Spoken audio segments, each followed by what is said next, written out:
अस्सलाम वालेकुम। मेरे प्यारे साथियों, इस वक्त हम एक इंतहाई अहम हिस्से में मौजूद हैं। ये हिस्सा पंजाब को बलूचिस्तान से मिलाता है। डेरा गाजी खां से फोर्ट मिनरू और लोरालाई जाते हुए हम इस वक्त गिरदू के मकाम पे मौजूद हैं और गिरदू एक इंतहाई मुश्किल गुजरगाह है और बहुत ही तंग मोड़ थे जिस पे बड़ी ट्रैफिक तिजारत की गर्ज से माल लेके जाने में उसे मुश्किलात होती थी। तो स्टील के बड़े बड़े ब्रिजेस बनाए गए हैं और ये तकरीबन 32 किलोमीटर पर के फासले के दौरान दर्जनों ब्रिजेस की चेन है जो कि पूरे 32 किलोमीटर एरिया में फैली हुई है और इस पहाड़ी रास्ते को क्रॉस करने में जो है वो आसानी फराहम करती है ताकि हम सी पैक के जरिए से बड़ी आसानी से जो है वो ट्रेड कर सकें। जाने वाली शाहराह आबादी और रकबे के लिहाज से मुल्क के दो बड़े सूबों पंजाब और बलूचिस्तान को आपस में मिलाने का वाहिद रास्ता है।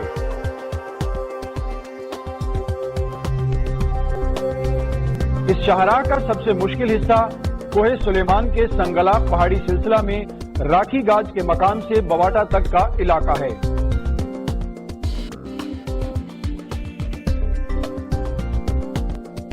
सदियों पुराना तिजारती अहमियत का हामिल ये रास्ता बढ़ती हुई आबादी की जरूरियात पूरी करने से कासिर था।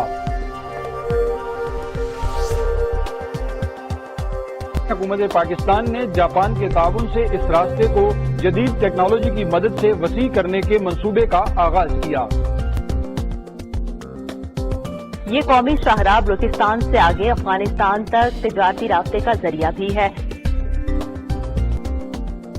जदीद तरीन टेक्नोलॉजी की मदद से फौलादी पुल तामीर करके हर किस्म की ट्रैफिक के लिए आसान बनाया जा रहा है। स्टील ब्रिज के नाम से मशहूर होने वाला ये मंसूबा 32 टन वजनी ट्रैफिक का बोझ बआसानी बर्दाश्त कर सकेगा।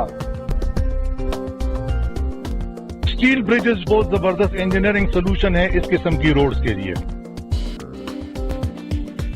380 मीटर्स का हमने एक स्टील सेक्शन अलग करके रोड से बनाया गया जिसमें बहुत ज्यादा जो है उसमें लचक रखी गई हुई है। उसके ऊपर फिर हमने बैरियर्स दिए हैं, काउंटर बैलेंस स्लैब्स दिए हैं, स्टिच बीम्स दिए हैं और मेसी वॉल्स दिए हैं, उनके ऊपर ये बैरियर्स दिए हुए हैं और कंक्रीट की जो है ना रॉक फॉल प्रोटेक्शन वॉल्स दी हैं हमने। जितना मिनिमाइज हो सके हमारी ट्रैफिक जो है उसको कोई ऑब्स्टिकल्स वगैरह कोई हिंड्रेंस उसमें ना आए और रात और दिन ये रोड जो है ये चलती रहे। जदीद टेक्नोलॉजी की मदद से बनाए गए पुलों के नीचे आला क्वालिटी के लोहे से बने 324 जबकि कंक्रीट और केमिकल के आमेजे से बने 21 सतून तामीर किए गए हैं।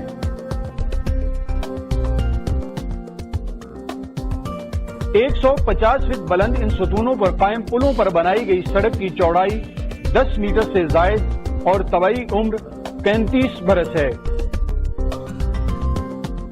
निस्बतन कमजोर पहाड़ियों को मजबूत बनाने के लिए कंक्रीट और केमिकल के अलावा लोहे के जाल का इस्तेमाल भी किया गया है। कबायली इलाके फोर्ट मनरू के नजदीक एशिया के तीसरे बड़े स्टेपल पुल की तामीर 13 अरब 75 करोड़ रुपए की लागत से जुलाई 2016 में शुरू और जुलाई 2019 में मुकम्मल। इस रास्ते पर सफर करने वाले शहरियों और ट्रांसपोर्टर्स का कहना है कि ये मंसूबा उनकी जिंदगी में हद दर्जा आसानी पैदा करेगा। सबसे बड़ा जो है वो हमारा फायदा ये होगा कि फ्यूल की बचत होगी और टाइम जो है वो बहुत ज्यादा जो है वो बचेगा। रोड तो हमारी बुनियादी चीज है। रोड से तो इकोनॉमी बढ़ता है, रोड से जो है ना एजुकेशन से ही होता है, रोड से जो है ना हेल्थ से ही होता है, रोड से जो है ना पूरा पाकिस्तान का स्ट्रक्चर से ही होता है। बलूचिस्तान और पंजाब का जो मेन रोड है ये यहाँ पे बड़े कोयले के ट्रक आते हैं। पहले बहुत मसला होता था, अभी तो माशाल्लाह बहुत खुला है, बहुत बिल्कुल रुकावट कहीं नहीं है। रोड ब्लॉक होता था, लैंडस्लाइड होती थी, रोड बहुत कच्चा था और छोटा रोड था। अभी रोड भी काफी बड़ा हो गया है और सर हमें फ्यूल का भी बहुत ज्यादा फायदा हो गया है। राखी गाज से बवाटा तक सड़क और स्टील ब्रिज की तामीर से डेरा गाजी खान से लेकर बलूचिस्तान तक की मुसाफत 3 घंटे से कम होकर तकरीबन 1 घंटे तक सिमट आएगी। جس سے عوامی رابطے بہتر ہوں گے اور بین الصوبائی تجارت میں بے پناہ اضافہ ہوگا۔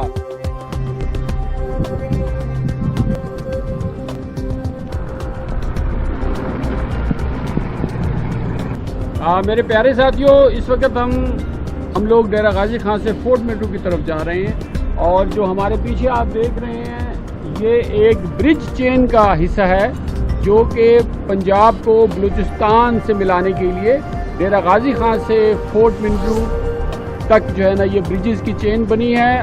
چین تقریباً 32 کلومیٹر لانگ ہے اور اس میں درجنوں بریجز جو ہے وہ اسٹیل سے بنائے گئے ہیں، اور یہ بریجز جو ہے وہ ہماری جو ٹریڈ ہے، پاکستان کی جو ٹریڈ ہے جو سی پیک کے ذریعے سے کی جائے گی، اس کے اندر سہولت فراہم کریں گے اور بڑی گاڑیوں کو آسانی سے جو ہے یہ پہاڑی علاقہ گردو کراس کرنے میں ہیلپ کریں گے۔ اور فورٹ منرو جاتے ہوئے ہمارے ساتھ موجود ہیں ہمایوں ظفر صاحب، قصبہ ایکسپلورر کی ٹیم بھی ان کے ساتھ ہے۔ جی ہمایوں صاحب۔ ماشاءاللہ جی، یہ برج جو ہے بیسیکلی سی پیک کا ایک منصوبہ تھا۔ اس کو جاپانی گورنمنٹ نے تقریباً کوئی 5 سے 6 سال سے یہ پروجیکٹ کو ہیڈ کر رہے ہیں۔ بیسک مقصد تھا سی پیک کی ٹرانسپورٹیشن کو آسان کرنا۔ اب اس سلسلے میں ایک یہاں ہل اسٹیشن ہے فورٹ منرو، یہاں پر تقریباً ٹورسٹ آل پاکستان سے یہاں پر ہزاروں کی تعداد میں لازمی یہاں پہ آتے ہیں۔ یہ برج ٹوٹلی اسٹیل کے ساتھ تیار کیا گیا ہے اور سیکنڈ لارجسٹ برج ہے جو 32 کلومیٹر تک اس کا ڈسٹینس ہے۔ یہاں سے یہ سٹارٹ ہو کے بواٹا چیک پوسٹ تک یہ برج جائے گا، جہاں جہاں پہ یعنی کہ اس کی ضرورت پیش آئے گی وہاں پہ یہ برج بنائی جائیں گے۔ کافی حد تک ٹورسٹ اٹریکشن ہے اس خطے میں، خاص کر کوہ سلیمان میں۔ یہ ہے کہ راستہ بڑا کلیئر ہو گیا۔ عموماً ایسے ہوتا تھا کہ پہلے ہم لوگ یہاں آتے رہے، کافی دیر تک ٹریفک بلاک رہتی تھی۔ اس سے بڑے فوائد حاصل ہوں گے۔ جتنا بارڈر ایریاز کے کنٹریز ہیں لائک ایران، افغانستان، یہاں سے جو بھی پروڈکٹس ٹرانسپورٹیشن جو چیزیں یہاں سے آ رہی ہیں ان کے کافی فوائد ہوں گے۔ خاص کر اس خطے کے جو لوگ ہیں ان کے لیے کافی روزگار کے مواقع ہوں گے۔ ٹوریزم کو پروموٹ کر رہے ہیں، جتنا یعنی کہ علاقے کی خوبصورتی کو اجاگر کریں اتنا اچھا ہے۔ میں آصف صاحب کا بھی بڑا مشکور ہوں، ماشاءاللہ انرجیٹک ہیں، تہیہ کیا ہوا ہے کہ اپنے علاقے کو اجاگر کرنا ہے، ان کی خاص کر ٹوریزم کو پروموٹ کرنا ہے۔ میں بڑا مشکور ہوں۔ تھینک یو ویری مچ۔ میں ہمایوں ظفر صاحب، آپ کی جو خدمات ہے ٹوریزم کے حوالے سے پاکستان کے اندر اسپیشلی کوہ سلیمان ڈیرہ غازی خان میں، اس کو ہم سراہتے ہیں، قدر کی نگاہ سے دیکھتے ہیں۔ Thank you very much. Asif Riaz Butt, قصبہ ایکسپلورر، گردو، فورٹ منرو، ڈیرہ غازی خان۔ یہ حصہ پنجاب کو بلوچستان سے ملاتا ہے۔ ڈیرہ غازی خان سے فورٹ منرو اور لورا لائی جاتے ہوئے ہم اس وقت گردو کے مقام پہ موجود ہیں، اور گردو ایک انتہائی مشکل گزرگاہ ہے اور بہت ہی تنگ موڑ تھے جس پہ بڑی ٹریفک تجارت کی غرض سے مال لے کے جانے میں اسے مشکلات ہوتی تھی، تو اسٹیل کے بڑے بڑے بریجز بنائے گئے ہیں، اور یہ تقریباً 32 کلومیٹر پر کے فاصلے کے دوران درجنوں بریجز کی چین ہے جو کہ پورے 32 کلومیٹر ایریا میں پھیلی ہوئی ہے، اور اس پہاڑی رستے کو کراس کرنے میں جو ہے وہ آسانی فراہم کرتی ہے تاکہ ہم سی پیک کے ذریعے سے بڑی آسانی سے جو ہے وہ ٹریڈ کر سکیں۔ رہیے ہمارے ساتھ، جانیے نت نئی بات۔ آصف ریاض بٹ، قصبہ ایکسپلورر، گردو، فورٹ منرو، پاکستان زندہ باد۔